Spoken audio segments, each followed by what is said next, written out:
Tuhan, penyesalan dan kebanggaan, suka dan duka, semua ku serahkan.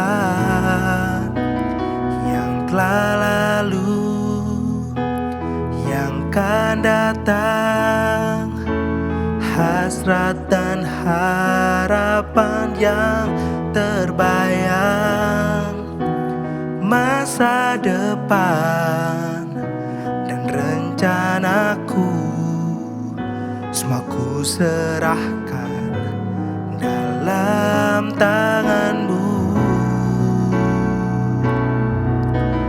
Ku persembahkan hidupku kepadamu Tuhan, untuk kemuliaan-Mu. Ku berikan hidup ini sebagai persembahan yang berkenan padamu.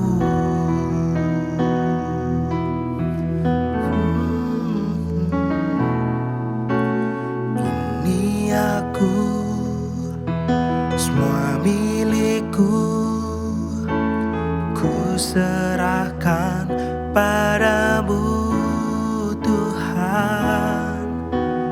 Penyesalan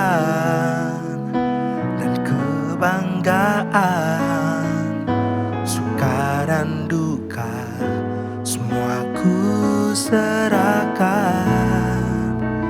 Yang telah lalu, yang akan datang, hasrat dan harapan yang terbayang, masa depan dan rencanaku, semua ku serahkan dalam tanganmu. Ku persembahkan hidupku kepadamu Tuhan, untuk kemuliaan-Mu. Ku berikan hidup ini sebagai persembahan yang berkenan padamu. Persembahkan hidupku kepadamu Tuhan, untuk kemuliaan-Mu.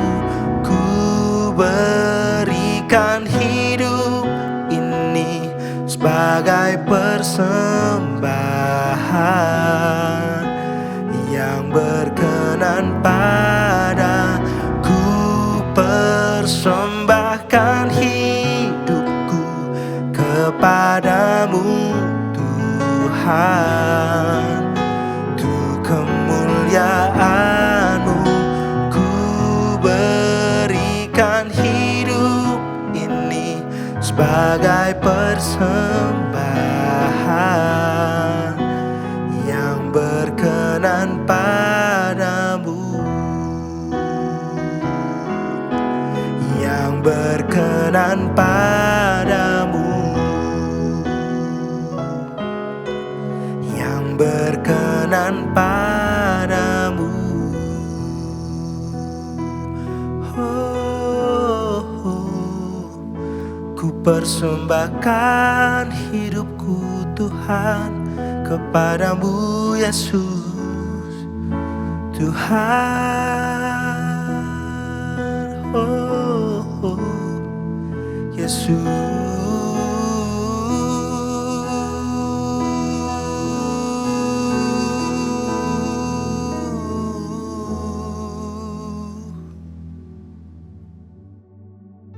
Renungan firman Tuhan pagi hari ini diambil dari 2 Raja-Raja pasal yang ke-20. Saya bacakan firman-Nya, ayat yang ketiga. Ah Tuhan, ingatlah kiranya bahwa aku telah hidup di hadapanmu dengan setia dan dengan tulus hati, dan bahwa aku telah melakukan apa yang baik di matamu. Saudara, firman ini bercerita mengenai sebuah peristiwa yang penting dalam kehidupan Raja Hizkia. Setidaknya ada 3 hal. Yang pertama, ketika Raja Hizkia menderita sakit keras dan diberitahu bahwa dia akan meninggal. Yang kedua, Raja Hizkia berdoa dengan sungguh-sungguh dan memohon Tuhan, dan Tuhan memberikan perpanjangan usia 15 tahun. Dan yang ketiga adalah peristiwa ketika Raja Hizkia memamerkan kekayaannya kepada utusan daripada Babilonia. Saudara, pasal dalam firman Tuhan pagi hari ini ada pesan kuat yang ingin Tuhan sampaikan kepada kita semua. Yang pertama adalah Tuhan mendengar doa kita yang tulus. Ketika Raja Hizkia menderita sakit, dia tidak berusaha menyalahkan siapapun atau mencari alasan apapun, tapi yang dia lakukan adalah langsung dia berdoa, berlutut, dan menangis ke hadapan Tuhan. Dia memohon belas kasih Tuhan. Dan akhirnya Tuhan mengabulkan doanya yang tulus. Tuhan menambah usia 15 tahun. Kita sehari-hari ketika kita menghadapi kesulitan hidup, seringkali kita mencari solusi dari dunia, dari pengetahuan, dari knowledge, dari saran. Tidak salah. Tapi kita belajar dari firman ini bahwa yang pertama adalah berdoa kepada Tuhan. Doa bukan yang terakhir, tapi doa adalah pilihan yang pertama. Poin yang kedua yang kita belajar dari firman ini adalah Tuhan akhirnya memberikan anugerah kepada Raja Hizkia tambahan usia 15 tahun. Saudara, hari ini kalau kita masih boleh hidup, sehat, memiliki pekerjaan, boleh melayani, ini adalah anugerah daripada Tuhan. Ini adalah kesempatan kedua atau kesempatan ketiga yang Tuhan berikan pada kita. Saya, saudara, kita pernah mengalami banyak persoalan. Kita berdoa pada Tuhan soal pekerjaan, relationship, financial, pelayanan, dan Tuhan mengabulkan doa kita. Tapi kita harus selalu ingat bahwa ini adalah anugerah Tuhan. Bukan karena gagah, kuat, dan hebat kita. Karena itu kita harus senantiasa menjaga kerendahan hati. Harus senantiasa mengandalkan Tuhan. Harus senantiasa bergantung kepada Tuhan. Dan pelajaran yang ketiga, dan yang mungkin ini adalah yang paling penting daripada pasal ini, dari Raja Hizkia kita belajar bahwa keberhasilan setelah mujizat seringkali lebih berbahaya daripada kesulitan itu sendiri. Ketika kita baca pasal 20, kita tahu ketika Raja Hizkia sakit keras, dia berlutut pada Tuhan. Dia memohon pada Tuhan dengan doa yang tulus. Tapi ketika dia diberkati, diberikan perpanjangan umur 15 tahun, dia jadi lupa. Raja Hizkia memamerkan berkatnya kepada utusan daripada Babilonia, yang pada akhirnya itu akan menjadi pembuangan di Yehuda. Saudara, kita belajar bahwa Raja Hizkia tidak jatuh, tidak gagal ketika dia lemah. Tapi Raja Hizkia justru jatuh ketika dia kuat, ketika dia sedang diberkati. Ini adalah reminder buat kita semua, buat saya dan saudara, bahwa ketika kita hari ini diberkati Tuhan, diberikan oleh Tuhan kesempatan yang kedua, baik dalam kesehatan kita, pekerjaan kita tidak boleh menjauh daripada Tuhan. Kita harus tahu bahwa ini semua adalah anugerah semata-mata dari Tuhan. This is grace alone daripada Tuhan. Ini pesan yang sangat kuat yang ingin Tuhan sampaikan kepada kita semua di pagi hari ini. Yang pertama adalah bahwa doa adalah pilihan yang pertama, bukan yang terakhir. Doa yang tulus selalu Tuhan dengar. Dan yang kedua adalah bagaimana kesempatan yang diberikan Tuhan adalah anugerah yang harus kita jaga dengan segala keteguhan hati, menjaga hati kita dengan segala kewaspadaan. Dan yang terakhir adalah kita percaya bahwa kita senantiasa mengandalkan pada Tuhan, karena keberhasilan tidak akan pernah berlanjut tanpa kasih karunia Tuhan. Saudara, keberhasilan mungkin menarik manusia, tetapi hikmat, ketulusan, kerendahan hati, dan kesetiaanlah yang memuliakan Tuhan. Mari kita berdoa. Bapa di surga, terima kasih Tuhan atas firman-Mu pagi hari ini. Kami belajar daripada Raja Hizkia ya Tuhan, agar kami boleh terus menaikkan doa-doa yang tulus. Tapi kami juga mau belajar Tuhan, untuk selalu menggantungkan diri kepada-Mu, dan tidak menyombongkan apapun juga. Karena semua yang kami miliki hari ini adalah karena berkat karunia yang Tuhan berikan dalam kehidupan kami. Jaga hati kami Tuhan, pakai hidup kami sepenuhnya Tuhan. Buat kami senantiasa sepenuhnya bergantung kepada Tuhan. Terima kasih Tuhan, anugerahkan Roh Kudus-Mu untuk kami semua. Di dalam nama Tuhan Yesus kami berdoa dan mengucap syukur. Amin. 2 Raja-Raja 20. Hizkia sakit dan disembuhkan. Pada hari-hari itu Hizkia jatuh sakit dan hampir mati. Lalu datanglah Nabi Yesaya bin Amos dan berkata kepadanya, "Beginilah firman Tuhan, sampaikanlah pesan terakhir kepada keluargamu, sebab engkau akan mati, tidak akan sembuh lagi." Lalu Hizkia memalingkan mukanya ke arah dinding dan ia berdoa kepada Tuhan, "Ah Tuhan, ingatlah kiranya, bahwa aku telah hidup di hadapan-Mu dengan setia dan dengan tulus hati dan bahwa aku telah melakukan apa yang baik di mata-Mu." Kemudian menangislah Hizkia dengan sangat. Tetapi Yesaya belum lagi keluar dari pelataran tengah, tiba-tiba datanglah firman Tuhan kepadanya. "Baliklah dan katakanlah kepada Hizkia, Raja umatku, beginilah firman Tuhan. Allah Daud, bapa leluhurmu, telah kudengar doamu dan telah kulihat air matamu.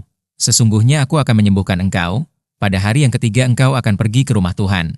Aku akan memperpanjang hidupmu 15 tahun lagi dan aku akan melepaskan engkau dan kota ini dari tangan Raja Asyur. Aku akan memagari kota ini oleh karena aku dan oleh karena Daud, hambaku." Kemudian berkatalah Yesaya, "Ambillah sebuah kue arah." Lalu orang mengambilnya dan ditaruh pada bara itu, maka sembuhlah ia. Sebelum itu Hizkia telah berkata kepada Yesaya, "Apakah yang akan menjadi tanda bahwa Tuhan akan menyembuhkan aku dan bahwa aku akan pergi ke rumah Tuhan pada hari yang ketiga?" Yesaya menjawab, "Inilah yang akan menjadi tanda bagimu dari Tuhan, bahwa Tuhan akan melakukan apa yang telah dijanjikannya. Akan majukah bayang-bayang itu 10 tapak atau akan mundur 10 tapak?" Hizkia berkata, "Itu perkara ringan bagi bayang-bayang itu untuk memanjang 10 tapak. Sebaliknya, biarlah bayang-bayang itu mundur ke belakang 10 tapak." Lalu berserulah Nabi Yesaya kepada Tuhan, maka dibuatnyalah bayang-bayang itu mundur ke belakang 10 tapak, yang sudah dijalani bayang-bayang itu pada penunjuk matahari buatan Ahaz, Hizkia dan para utusan dari Babel.